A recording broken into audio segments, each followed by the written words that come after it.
नमस्कार सर्व प्रेक्षकांचं news TV मराठीमध्ये स्वागत। मी पत्रकार हनुमान शेर।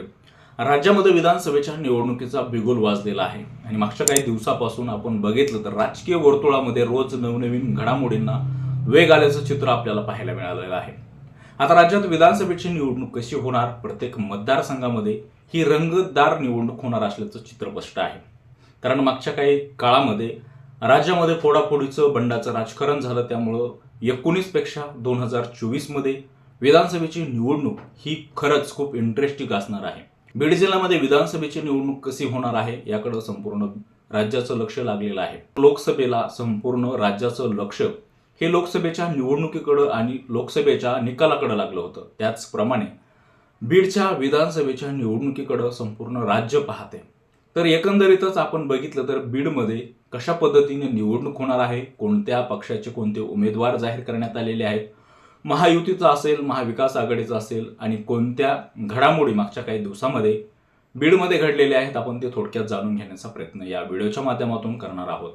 तर सुरुवातीला बघितलं तर शरदचंद्रजी पवार साहेब यांच्या राष्ट्रवादी गटामध्ये कोणता उमेदवार दिला जाईल अशी चर्चा बऱ्याच दिवस सुरू झाली होती आणि त्यानंतर ज्योतिताई मेटे यांनी पक्षामध्ये प्रवेश केला। त्यानंतर राजेंद्र मस्के यांनी देखील प्रवेश केला आणि त्या ठिकाणी संदीपभाई क्षीरसागर यांना उमेदवारी मिळणार किंवा मग ज्योती मेटे यांना मिळणार की राजेंद्र मस्के यांना मिळणार की जयदत्त अण्णा क्षीरसागर यांना मिळणार, अशी चर्चा भरपूर दिवस चालली। या चर्चेवर मोठं राजकारण झालं। पारावर देखील या गप्पा गावखेड्यामध्ये आपल्याला पाहायला मिळाल्या। शरदचंद्रजी पवार साहेब यांनी त्यांचे आमदार संदीपभाई क्षीरसागर यांना पुन्हा एकदा संधी दिली आणि त्या ठिकाणी पुन्हा आता महायुतीचा उमेदवार कोण दिला जाईल अशी चर्चा होती।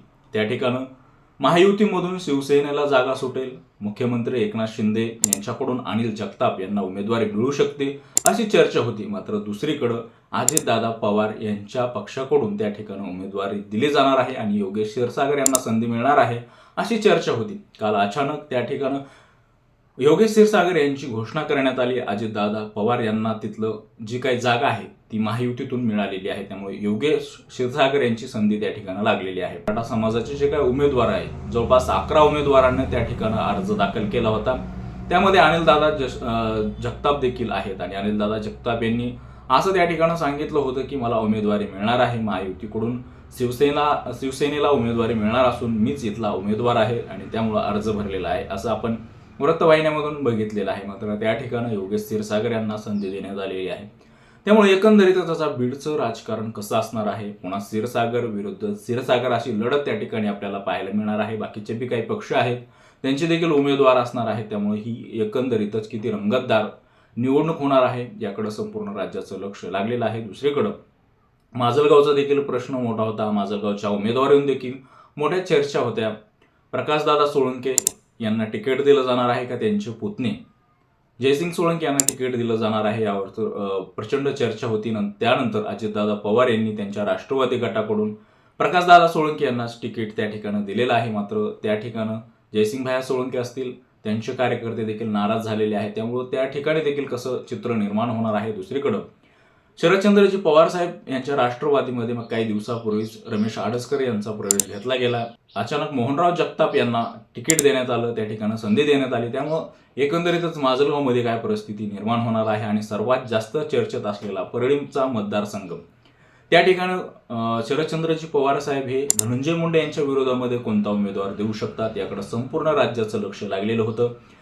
त्या ठिकाणी कृषी मंत्री धनंजय मुंडे यांच्या विरोधात तगडा उमेदवार देणं गरजेचं होतं, त्यामुळे त्या ठिकाणची देखील मोठी चर्चा होती आणि राजेसाहेब देशमुख यांना त्या ठिकाणी शरदचंद्रजी पवार साहेब यांनी संधी दिलेली आहे। एकंदरीतच आता राज्यामध्ये कशा पद्धतीने निवडणूक होणार आहे, विधानसभेला कसं चित्र निर्माण होणार आहे आणि मनोज जरांगे पाटील उद्याच्या 30 तारखेला काय निर्णय घेणार आहेत, यावरूनच विधानसभेचं हे समीकरण आपल्याला पाहायला मिळणार आहे।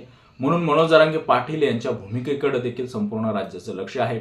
त्यांनी काही ठिकाणी पाडा किंवा काही ठिकाणी उमेदवार उभा करा अशी भूमिका घेतलेली आहे, त्यामुळे संपूर्ण राज्य आता त्यांच्या भूमिकेकडे पाहत आहे। त्यामुळे एकंदरीतच उद्या काय परिस्थिती निर्माण होऊ शकते हे आज आपण सांगू शकत नाही। मात्र आतापर्यंत ज्या बीड जिल्ह्यामध्ये घडलेल्या घडामोडी आहेत त्या एकंदरीतच आम्ही तुमच्यापर्यंत घेऊन येण्याचा प्रयत्न केला। आमचे असेच नवनवीन व्हिडिओ पाहण्यासाठी आमच्या चॅनलला शेअर, लाईक, सबस्क्राईब नक्की करा। धन्यवाद।